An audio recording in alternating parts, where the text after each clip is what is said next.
feel like I have the right to do this, but, you know. It's apparently just part of the meta now, so whatevs.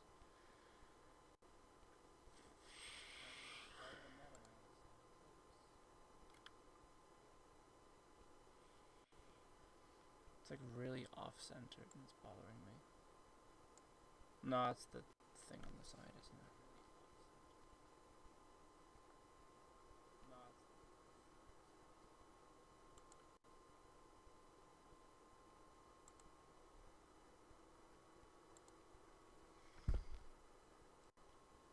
It looks fine.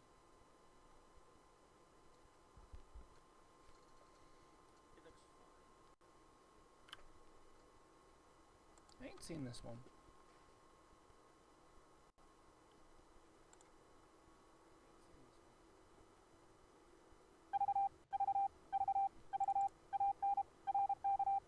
Way better made video than I will ever do, but whatevs.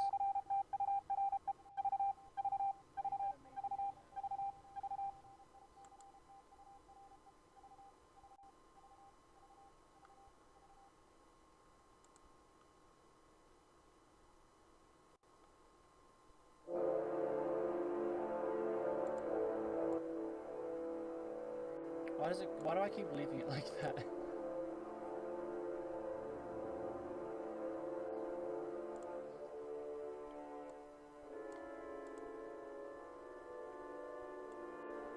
It's terrifyingly loud.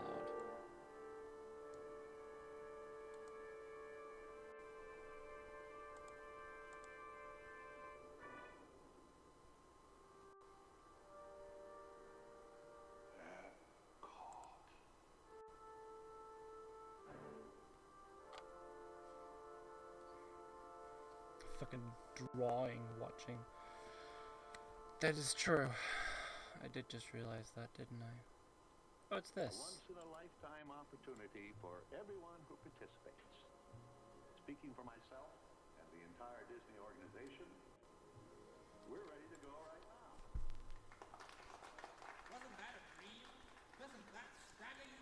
Our corporation is dedicated to making Walt Disney's dream a reality, but it cannot be done without the help of you people here in Florida. We must have a... This is Roy Disney on February 2nd, 1967. He is speaking to an audience of over 900 people in Winter Park, Florida. This group of business leaders, politicians, and members of the press had just sat through the first public screening of what would become known as the E.P.C.O.T film. This I don't like that name. Final notable on-screen That's a bit appearance close to of something Walt else. Elias Disney. Walt had passed less than 2 months before the first screening of the film, on December 15th, 1966, at the age of 65. The project that he was proposing in the E.P.C.O.T film was his most ambitious dream. It was the culmination of his life's work. 65 years of a man's life. That's a lot to try to get into a presentation. But it's not enough to listen to what Walt Disney said. It is important to understand who he was. What was the last thing that he planned? Maybe E.P.C.O.T, his last project, would reveal something about him. The world was still mourning the loss of the storyteller, the loss of the character, the death of Uncle Walt. All they saw was a big American, one of the biggest. But how was he any different than Ford, or Hearst, or John Doe? He was as loved and as hated and as talked about as any person in his time. But when he came to die, he had something on his mind shut called the fuck E.P.C.O.T. up. Be What quiet. does it mean? It deserves investigation. E.P.C.O.T, its origins and its fate. Certainly, it must turn out to be a very simple thing.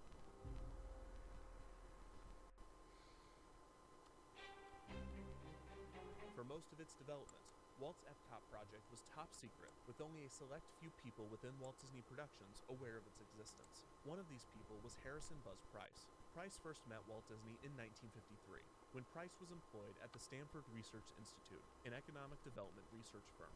Price conducted the initial feasibility study for Walt's amusement park concept, Disneyland, and Walt and Price maintained a great working relationship throughout the process. This was largely due to the way in which Price communicated with Walt about his ideas. Price quickly learned that Walt hated to be told no. Many of Walt's ideas were risky, and some saw them as ridiculous and impossible. His older brother Roy, who was in charge of the company's finances, was often put in the position of pushing back on Walt's ambition, which put a constant strain on their relationship. I see. Price knew to always say yes to Walt's ideas first before diving It's like I'm into the stealing project's someone else's video. constraints. Feels His very simple rotten to yet me. ingenious strategy led to a partnership between the two that would last over a decade. And any time Walt was considering a new construction project, he would call upon Price to do a feasibility study.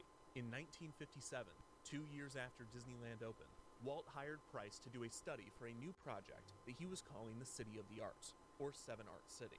The City of the Arts would be a combination of a shopping district, an art school, and most interestingly, a planned community.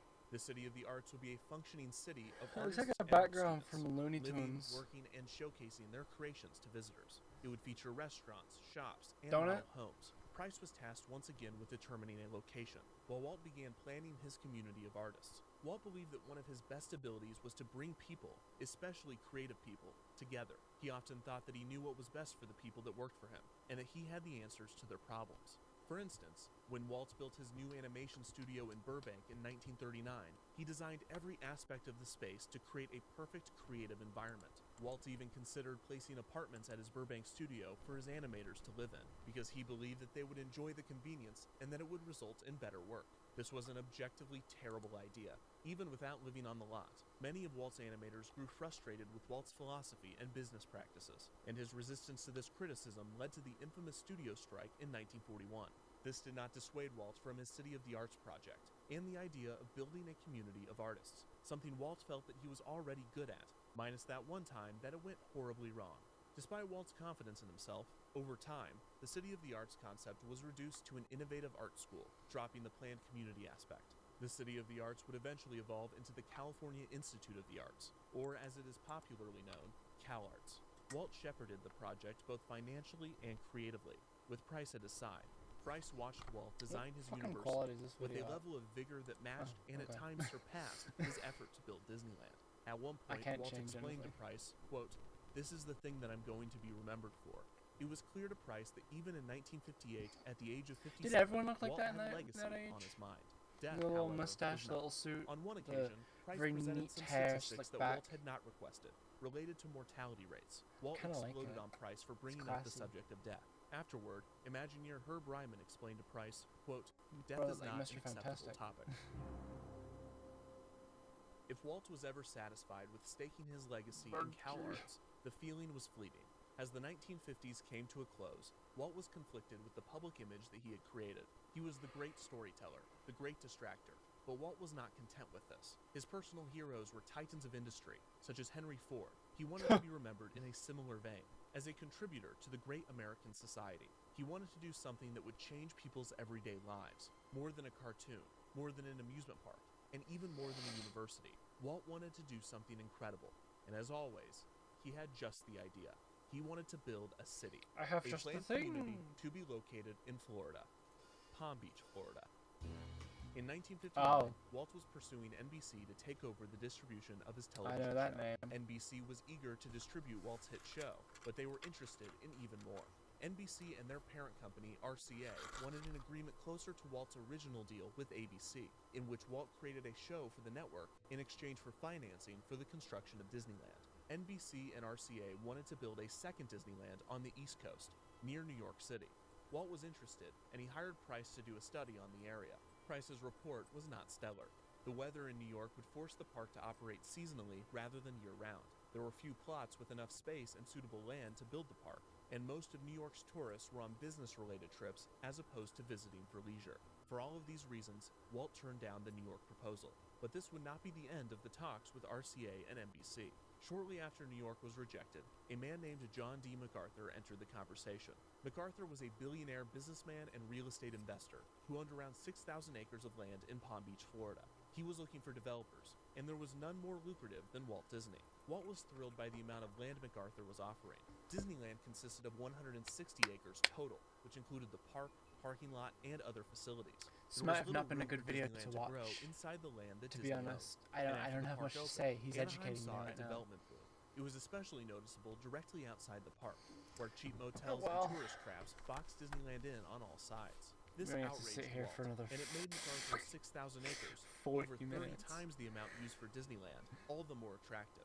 Of course, 6,000 acres was far too much for just a theme park, which allowed Walt to dream bigger Be than he rude ever to had stop it before. now. Walt began to outline his plans. He would use 400 acres of the land for a new theme park and resort space, and the rest would be used for a new planned community, or as Walt called it, a city of tomorrow.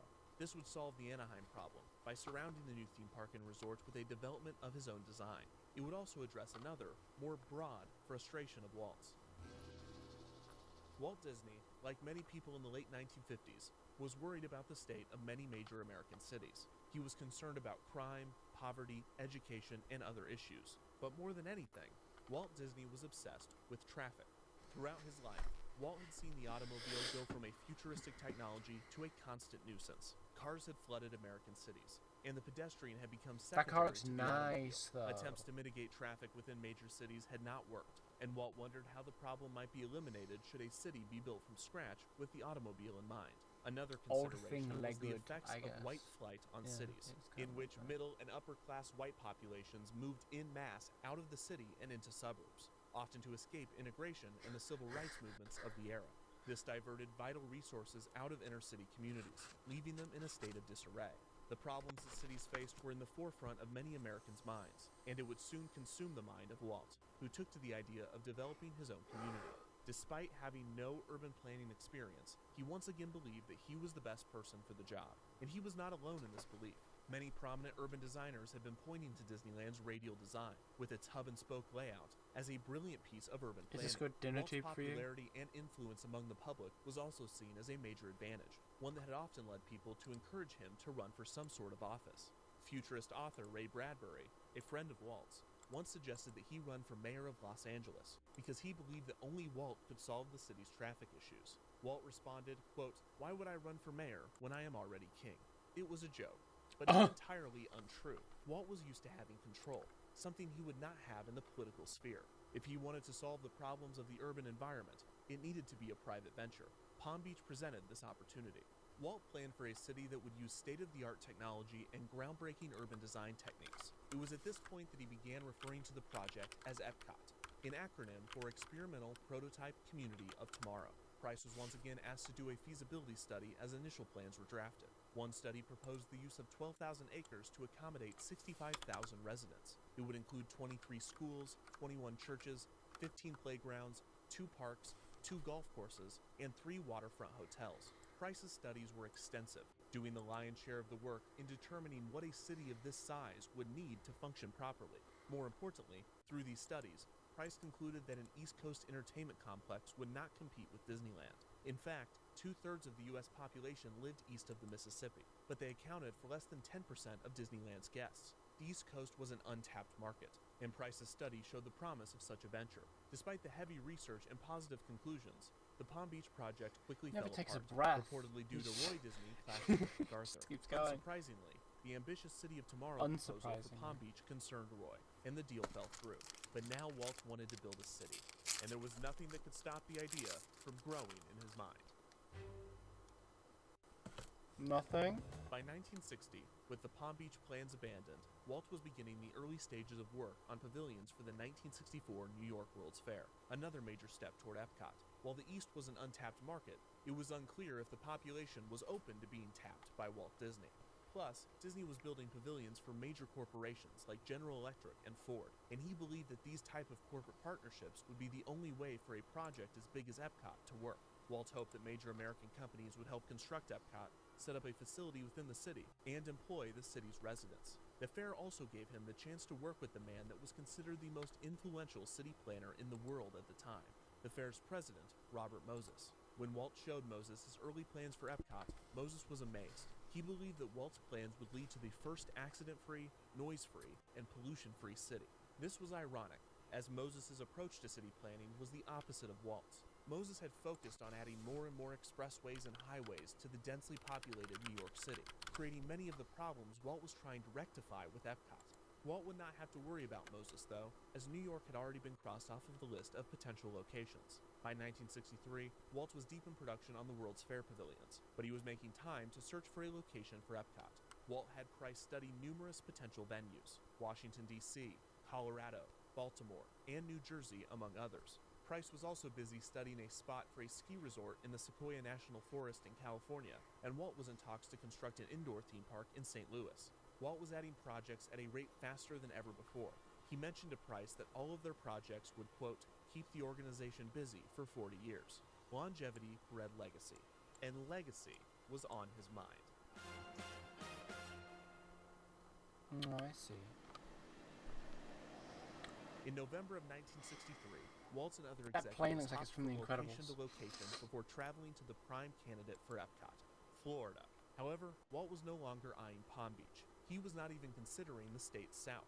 Early feasibility studies had revealed that Central Florida would be the prime location for a development in the state based on tourism trends. On November 22, 1963, Walt and his team flew low above the city of Orlando and the outlying areas. Walt noticed a large undeveloped swamp area near the intersection of Florida's Turnpike and I-4, which at the time was under construction, and still is today. He pointed to the swamp and decided that this would be the location for his project. Walt could be convinced by his instinct. Roy needed to see the numbers. Once again, this is where Price came in. 5 days after Walt's flight, Price gave a presentation to Walt, Roy, and a select few others, including Vice Presidents Don Tatum and Card Walker, on what was being referred to as Project X, or Project Winter. Price's presentation was convincing. The location was set. Disney then embarked on the complicated process of acquiring the thousands of acres of land. This was done in complete secrecy to La ensure that the Familia. landowners would not inflate their prices. Locals soon noticed that a large amount of land What was was he being saying? bought, leading to wild speculation on who the buyer I might should be. shut up. In I'm June of schizophrenic. 1965, the Orlando Sentinel concluded that it was Disney that was purchasing the land. Walt's plan had been exposed, so he decided to officially announce his Florida project. On November 15, 1965, he held a press conference alongside Florida Governor Hayden Burns. The press conference was rushed, and Walt was clearly in the early stages of development on the project. He announced very little, but he did note that he intended to build a new theme park and a city of tomorrow. I'd love to be a part of building a model community as a city of tomorrow, as you might say. I'm not against the automobile, but I just feel that the automobile has moved into communities too much, and I feel it's been designed so that the automobile is there, but still put people back as pedestrians again, you see. Walt mentioned he was considering two communities, one to be named Yesterday, a nostalgic town, and another to be named Tomorrow, which would be his city of the future. This concept was rarely mentioned again, and Walt explained it almost as if it were a joke. It might come one time and they stay in tomorrow, and their friends will say, but have you stayed in yesterday? And they'll have to come back. With the land acquired and the project announced, it was finally time for Walt to outline his city street by street. Another key figure in the Florida project, and arguably the one man besides Walt that was closest to E.P.C.O.T, was Marvin Davis. Davis had worked at 20th Century Fox for over a decade before being recruited to Walt's amusement design firm, Wed Enterprises, in 1953. Davis was given the immense task of master planning Disneyland alongside Walt. Together, the two pioneered the single gate concept, as well as the hub and spoke layout of the park. Over a decade later, Walt was calling on Davis once again, this time to help him with his master plan for his Florida project. Similar to Price, Davis learned how to work with Walt. Walt more or less knew what he wanted, but he did not have the artistic or architectural experience necessary to illustrate it. Davis had this expertise, so his role was to take the ideas that were in Walt's head and put them on paper. The first master plan for the Florida project was drawn in 1965, crudely by Walt himself on a piece of tissue paper. The plan had dropped the tomorrow and yesterday concept, instead only showcasing one large planned community in the center of the development, with a theme park resort area to the north and an airport and entrance center to the south. A monorail line ran through the entire complex, and it was to be similar to the one that had been entertaining guests at Disneyland since 1959. The project as a whole was now being referred to as Disney World. A whole new Disney World. Walt continued to sketch plan after plan, sometimes handing them to Davis when he was done, other times throwing them into the trash, forcing Davis to rush to the bin to view Walt's progress. Walt took in many inspirations for his designs. He was fascinated by Stockholm, Sweden's satellite towns, which were planned developments with a high-density center surrounded by a low-density belt, with a central rail line running through it. Walt also read books from prominent city planners, such as Victor Gruen's The Heart of Our Cities and Ada Louise Huxtable's article, Out of the Fair, the latter of which studied the proposed plan for a World's Fair in Washington with a unique design. Walt read Garden Cities of Tomorrow by Ebenezer Howard, and it was believed that Walt was influenced by the Chicago architect Daniel Burnham, who had famously designed the 1893 Columbian Exposition in Chicago and sparked the City Beautiful movement, which emphasized the importance of the visual nature of a city along with its practical functions. Walt was also heavily influenced by the World's Fairs that he had visited and contributed to, taking notes not only from their architecture and layout, but their attractions and accommodations as well. Throughout 1965 and early 1966, Walt, Davis, and a few other Imagineers worked to create the preliminary plans for Walt's experimental city. A special room was set aside at Wet Enterprises in Glendale, with a 16-foot ceiling. Davis plastered his massive renderings like wallpaper throughout the room. The plans that the small team drafted for Epcot throughout 1966 were not concrete, and Walt expected many aspects of the designs to change. But what was planned, drafted, and mocked up were certainly the most bold, stunning, and unbelievable ideas that Walt had ever dreamed. Unbelievable. Do you believe? According to Walt's plans, I don't believe. visitors would enter Disney World through the Grand Entrance Complex. This complex had short-term parking for 11,000 cars and was connected to an airport of the future via monorail. The airport would have been the world's first operational jetport with a radial design. The airport of the future would have also used an experimental baggage handling system and other state-of-the-art technologies. A custom communications network, later named WEDCOM and to be built and sponsored by RCA, would keep track of everything on property, from utility management to pollution control. In the entrance complex, it would allow receptionists to pull up guest resort reservations and billing information, which would have been groundbreaking in 1966. Outside of the entrance complex would be motels, trailer parks, and campsites, one of which would be located in the property's West Swamp and was referred to as wilderness camping. After checking in, guests would board a monorail and head north to start their vacation. The first stop would be the Disney World Industrial Complex. Also radially designed, this 1,000-acre complex would provide employment for many of Epcot's residents. In the renderings done by Davis and his team, one complex with 6 branches was featured. Guests or residents would leave the monorail station and board a People Mover car.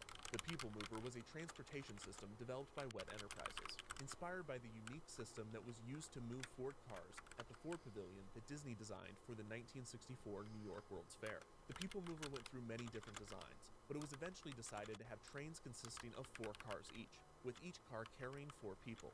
Wet Enterprises planned to test the technology at Disneyland, and a 5/8 scale People Mover system would be installed during the 1967 Tomorrowland renovation as one of the area's new signature attractions. In Disney World's Industrial Park, there will be a different People Mover track for each branch, taking residents from the monorail line to their place of work or taking guests on a tour of the facilities. Each branch would feature multiple buildings surrounding the People Mover station, with parking behind each for commuters. The facilities would be run by major American corporations, with GE, Westinghouse, Monsanto, and RCA approached to use the space.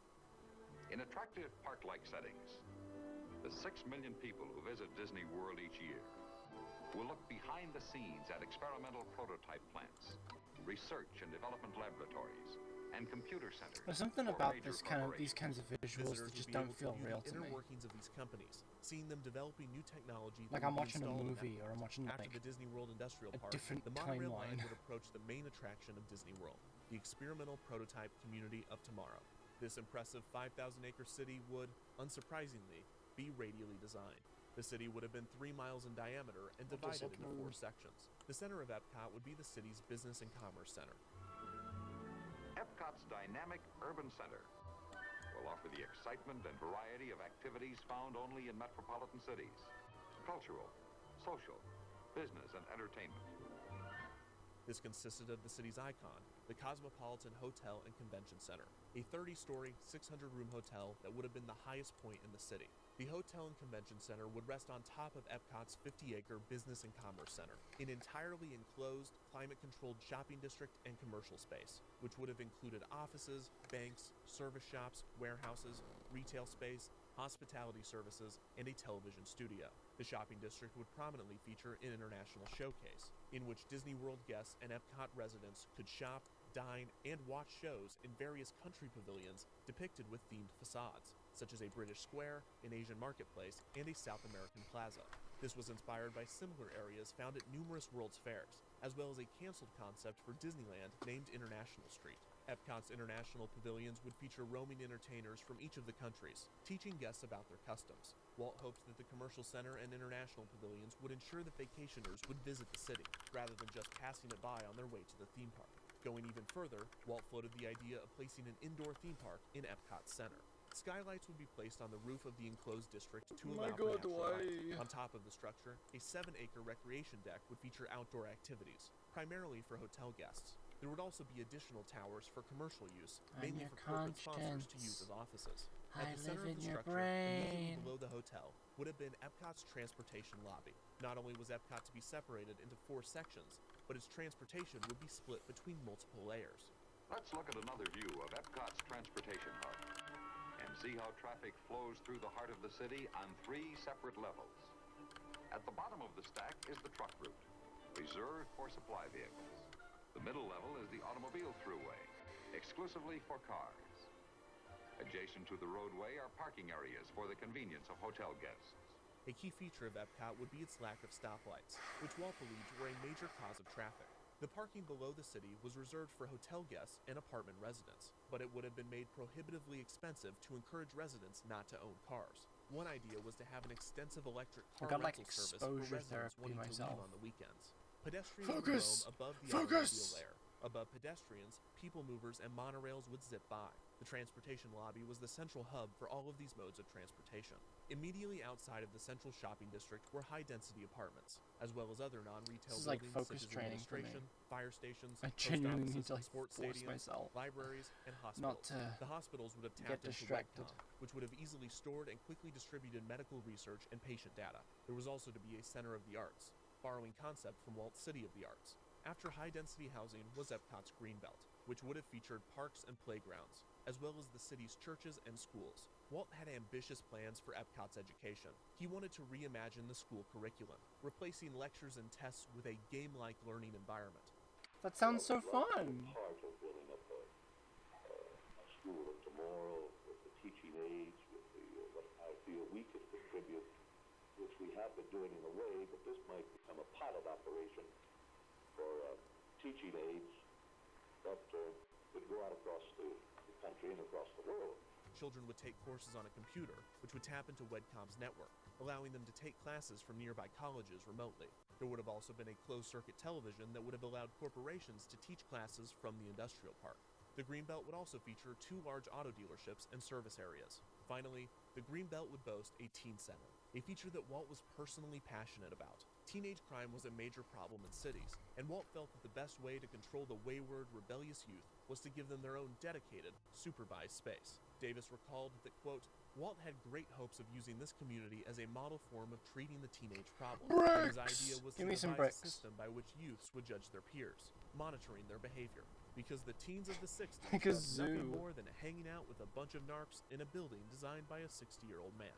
It is worth noting that the unruly generation Walt was attempting to corral was in fact the baby boomers. Finally, after the Greenbelt would be Epcot's low-density housing neighborhoods. It's quite a task, Mr. Walter. Like the industrial park, people mover tracks would take Epcot's residents from the city center to their homes. Each of these tracks would have 4 or 5 stations along them, one in the center of each cul-de-sac. The people mover would only stop at a station if signaled by someone in the train or someone at the station, and the maximum amount of time before a train would arrive was said to be 3 minutes. Unlike most cul-de-sacs, Epcot's neighborhoods were free of streets in order for children to play and walk safely. The space in the middle of the cul-de-sac would have been used for leisure space, with the road system instead wrapping around the back of the homes. The homes of Epcot would have little to no private lawn space, with most of the greenery surrounding the home reserved for the public. The house itself would be, quote, completely self-sufficient, according to Admiral Joe Fowler, a longtime collaborator of Walt's. Every house in Epcot would have been self-powered, possibly by some form of renewable energy. Much of the house would have been automated, similar to the Monsanto house Walter Disney was woke? Disneyland's Tomorrowland. Evidently Also, not, but throughout you know. Epcot, a series of underground tubes Holy would carry future. trash from each home and building and transport it directly to waste management I feel like I'm services, watching a Vault technology called documentary. Automated Vacuum Collection, or AVAC. This was inspired by Walt growing annoyed with the garbage trucks outside of his own home waking him up at night. Closed-circuit television would also be wired into the homes, allowing residents to watch sports, entertainment, and school activities taking place on the Greenbelt.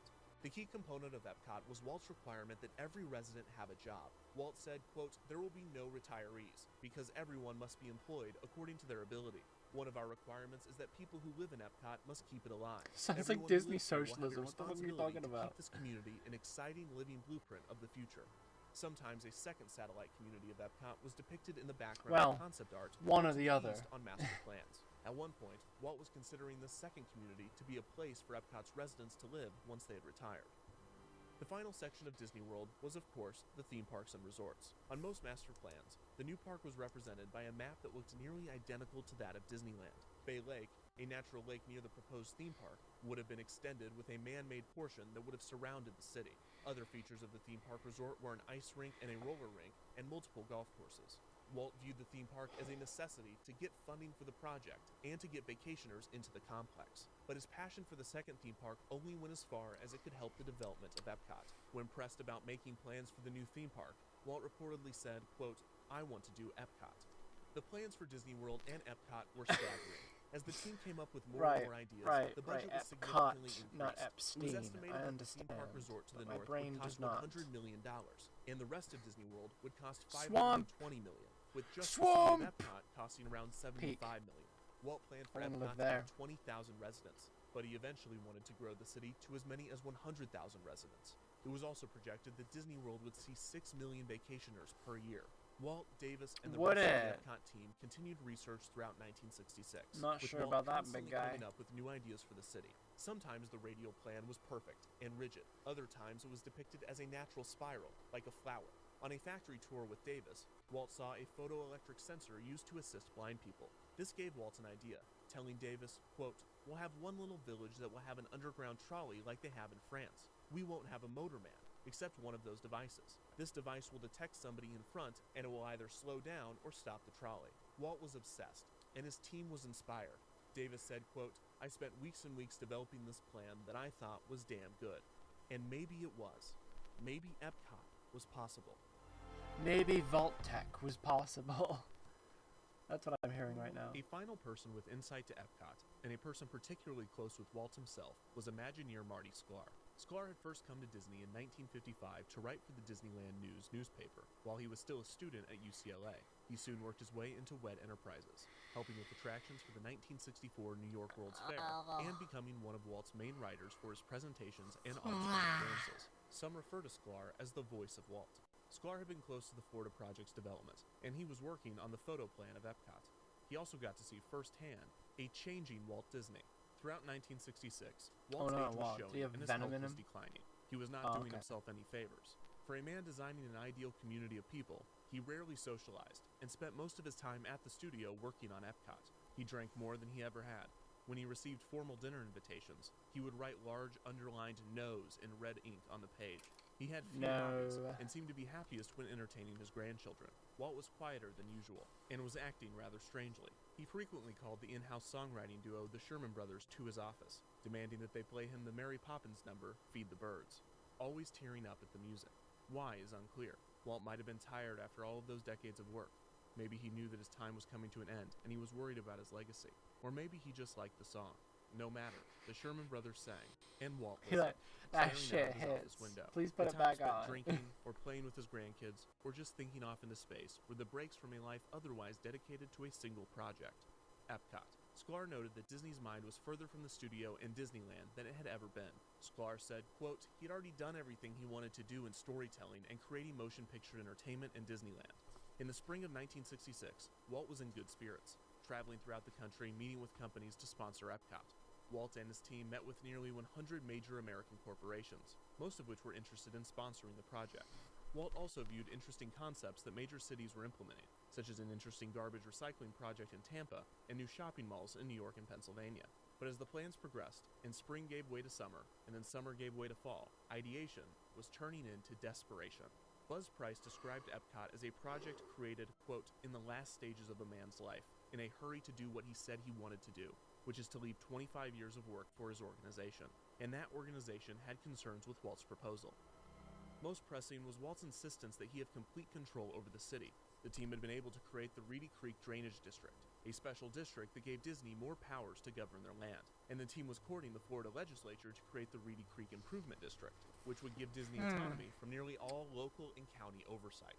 The efforts to establish autonomy from the various levels of government was only half of the battle. The other half was avoiding Epcot residents Disney from Nation. self-governing. Calm Walt down, wanted man. Epcot to have permanent residents. However, his attorneys pushed back on this idea, explaining that permanent residents would want to vote on matters related to the city and hold elected positions of power within Epcot. This was unacceptable. Walt felt that he knew what was best for his residents, and if they were able to vote, they could only make matters worse for his experimental community.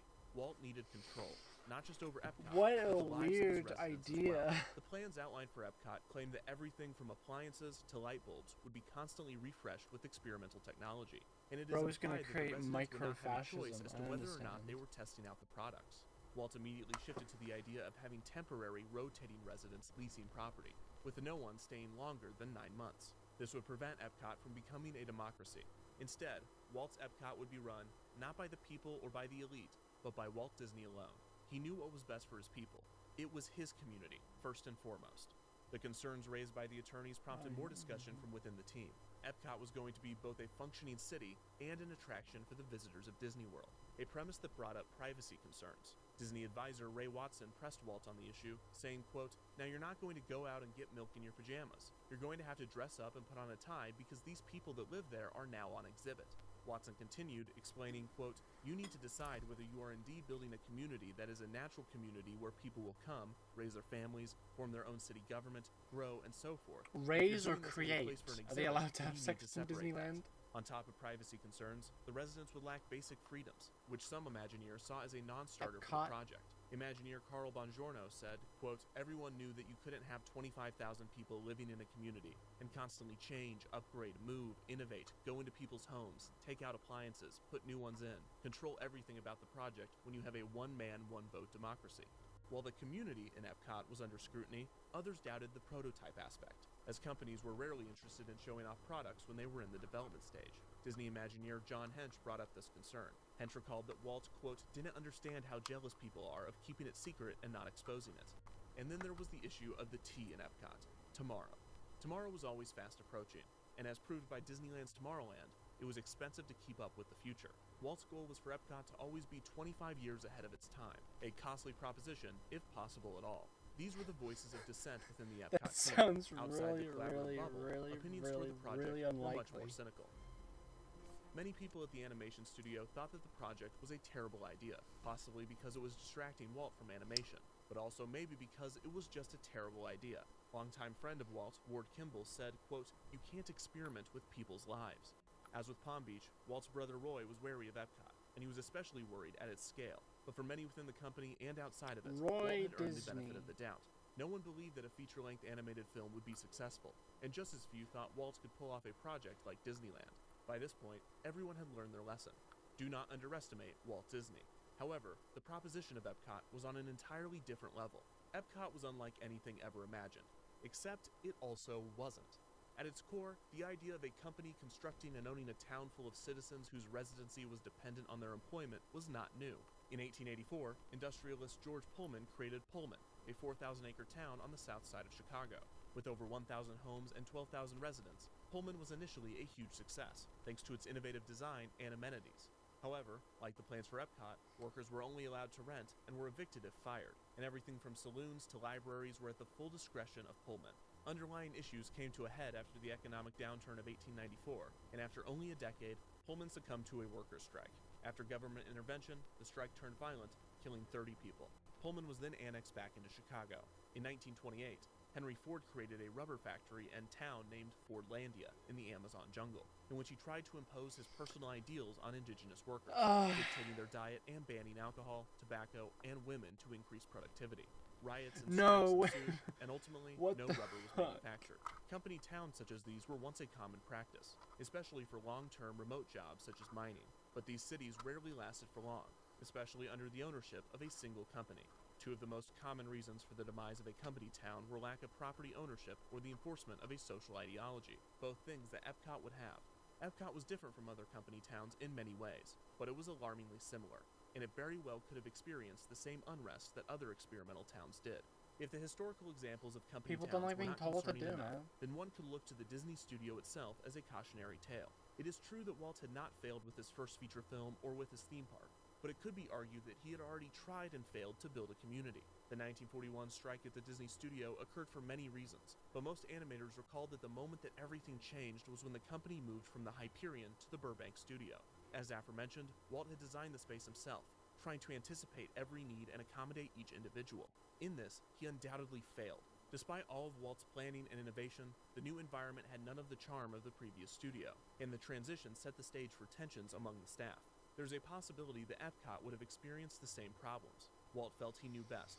Best for his animators, best for his audience, and now, best for his citizens. He had been right in the past, but he had also been very wrong. And as Epcot progressed, more doubters emerged with increasing merit. Walt briefly considered a merger with GE, wondering if Epcot might work better in the hands of a company in the urban design space. The merger could have also separated the project from its detractors at the studio, but ultimately nothing would come of these talks. Sklar described the plans for Epcot as, quote, scene one. Walt was just getting started. Who knew how it was going to end up? It is difficult to scrutinize plans that are clearly preliminary and make a value or efficacy judgment on them. Walt's 1966 plans for Epcot were surface level. He accounted for the citizens' convenience and nothing more. There were little to no plans to deal with any of the difficult or complex issues that cities faced, and in most cases, the solution would have likely been to expel them from the city.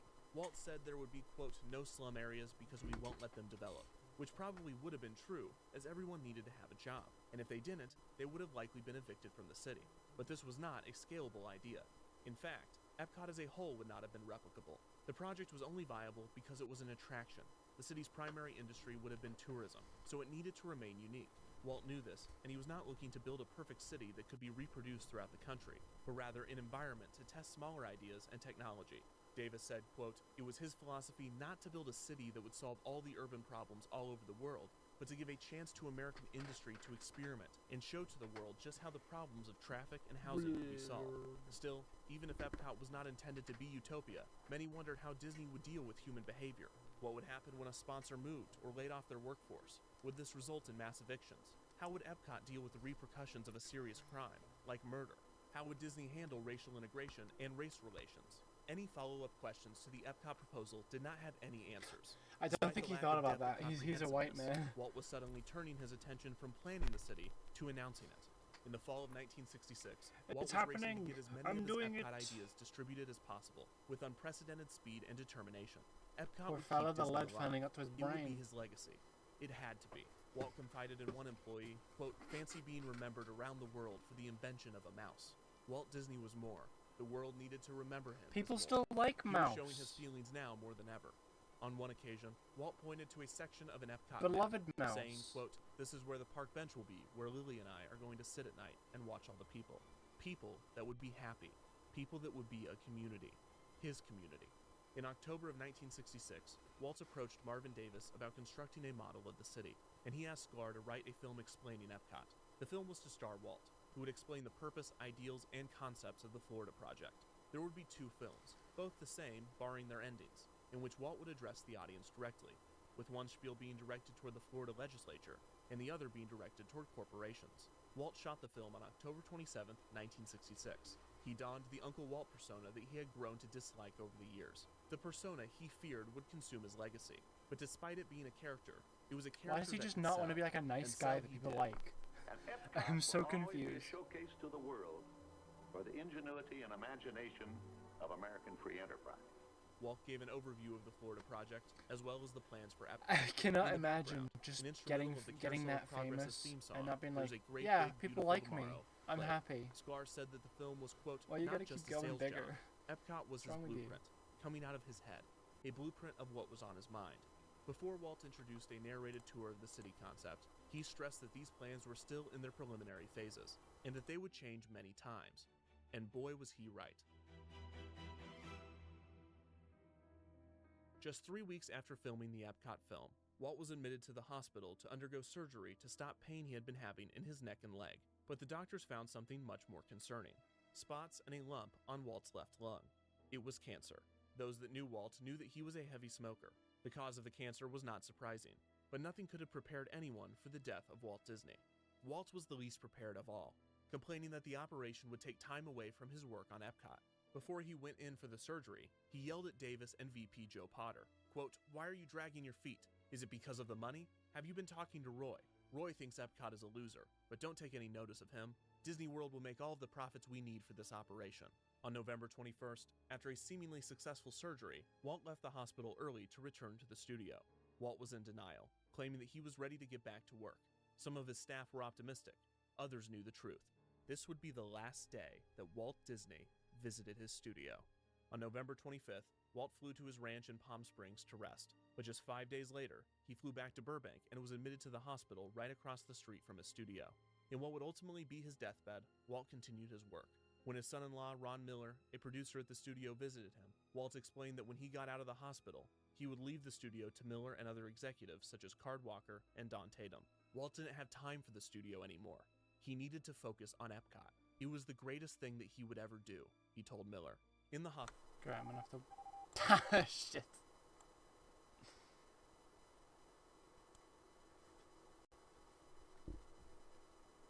The Epcot film, Walt was admitted to the hospital to undergo surgery to stop pain he had been having in his neck and leg, but the doctors found something much more concerning: spots and a lump on Walt's left lung. It was cancer. Those that knew Walt knew that he was a heavy smoker. The cause of the cancer was not surprising, but nothing could have prepared anyone for the death of Walt Disney. Okay. Walt was the least prepared of all, complaining that the operation would take time away from his work on Epcot. Before he went in So for it the has to surgery, be, okay. he yelled at Davis and VP Joe Potter, quote, "Why are you dragging your feet? Is it because of the money? Have you been talking to Roy? Roy thinks Epcot is a loser, but don't take any notice of him. Disney World will make all of the profits we need for this operation." On November 21st, after a seemingly successful surgery, Walt left the hospital early to return to the studio. Walt was in denial, claiming that he was ready to get back to work. Some of his staff were optimistic, others knew the truth. This would be the last day that Walt Disney visited his studio. On November 25th, Walt flew to his ranch in Palm Springs to rest, but just 5 days later, he flew back to Burbank and was admitted to the hospital right across the street from his studio. In what would ultimately be his deathbed, Walt continued his work. When his son-in-law, Ron Miller, a producer at the studio, visited him, Walt explained that when he got out of the hospital, he would leave the studio to Miller and other executives such as Card Walker and Don Tatum. Walt didn't have time for the studio anymore. He needed to focus on Epcot. It was the greatest thing that he would ever do, he told Miller. In the hospital, Walt would draw the 7th preliminary master plot plan of Disney World. He worked on it until the day before he died. When his brother Roy visited him in the hospital, Walt pointed to the tiled ceiling above his bed, using it as a grid for a blueprint that he traced with a finger. He said, quote, "Now there is where the highway will run. There is the route for the monorail." Walt Disney would die the next day, December 15th, 1966, just 10 days after his 65th birthday. Passed.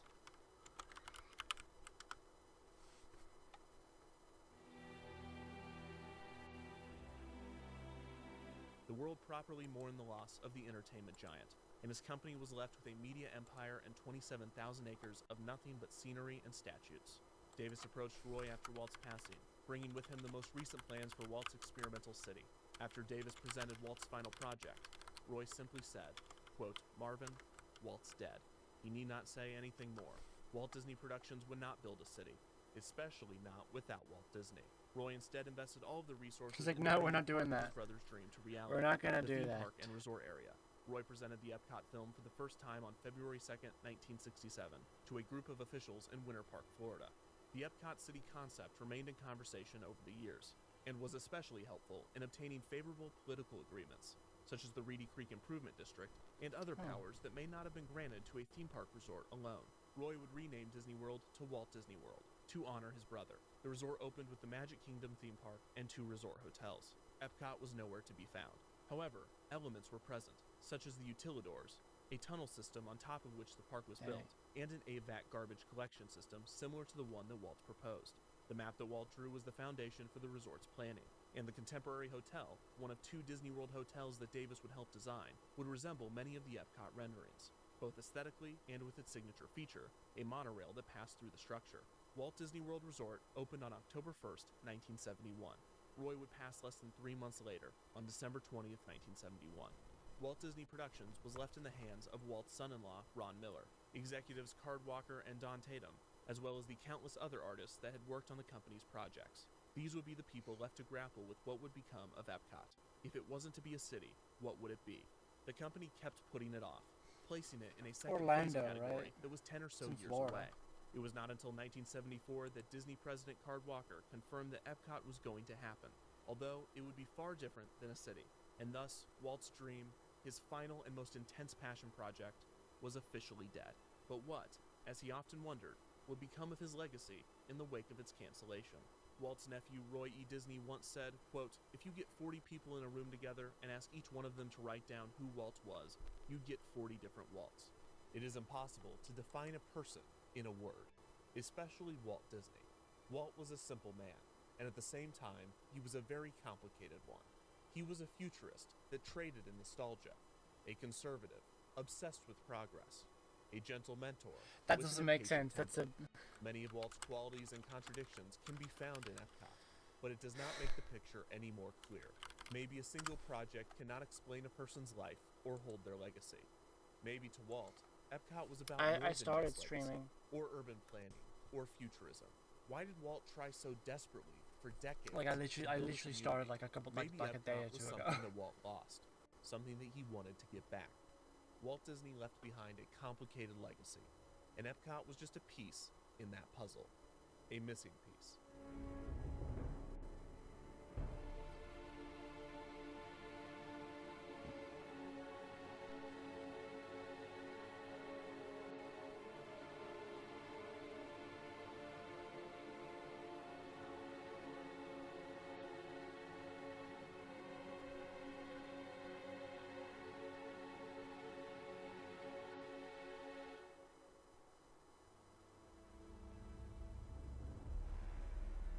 Oh.